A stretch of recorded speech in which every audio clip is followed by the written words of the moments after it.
Biryar bû doh roja yekem ji gera heştaniya danûstandinên Cinêfê navbera aliyên Sûriyê de bi hata lidarxistin. Lê ji ber paşxistina hatina şanda rejîmê, ew danûstandin ku her du alî an ku rejîm û opozîsyon tê bejdar bibin nehatin lidarxistin û tenê civînek navbera şandeke opozisyonê û şandeyê navdewletî ji bo Sûriyê Stîvan de Mistura re hat pêk anî. Derbarê civîna bi Demistura re Hewas Egîd endamê desteya bilind ya danûstandinan ya opozisyona Sûriyê doh tevlî boltena arkê bû û eşkere kir ku opozisyon şandek ji 11 kesan berhev kirin weke nûnerên pêkhateyan ku yek ji wan serokê Encûmena Niştimaniya Kurdî li Sûriyê Ibrahîm Birû bû û doh bi Demistura re civiya. Demistura jî di civîneke Encûmena Ewlekariya Navdewletî de gotibû ku divê hemû aliyê Cinêfê bê merc ne pêşwexit beşdarî danûstandinan de bikin.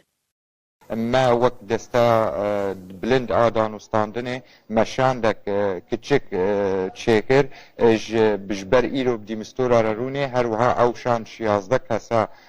پیکتیل هندری وی شاندیده سروک انجمانا نشتیمانی کردی و بجدار بیل هندری وی شانده دانوستاندنه ایرو دیمستورا ده گناه خالین تین سکناندن ایما وک بشه گریدای اپوزیسیونی و شانده اپوزیسیونی نرین اما دانوستاندن راستوره وری کرن بریجیمی را هر وها تشتک خالن دانوستاندنی گشتی ام بکن سرسلات هر 4 ساله هنه دیسه هنک مبادئ اساسی پیشروج سوریا را ام بکارن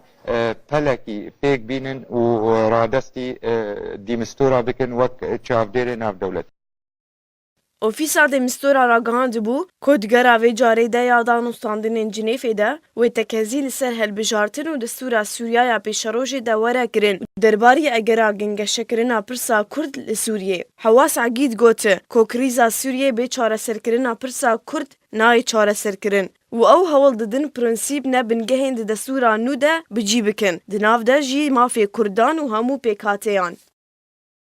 ما وقت تشتي دانيا البرشاوي خوا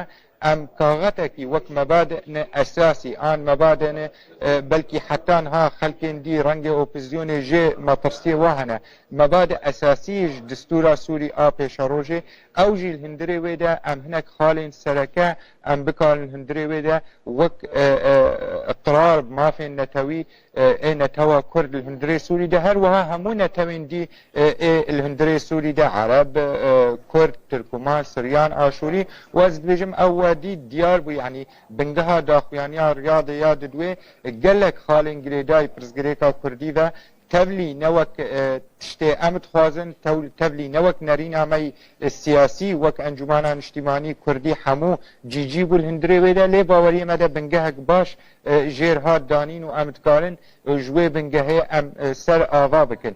Nasr el-Herîrî serokê desteya bilind ya danûstandinan ya opozisyona Sûriyê dema gihîşt Cinêfê di kongrekî rojnamavanî de gotibû ku ew dixwazin derbasî danûstandinê rastexwe û cidî bi rejîma Sûriyê re bibin û armanca wan ji danûstandinên aştiyê çûna Esedê. Ew jî bi rêya veguhestina siyasî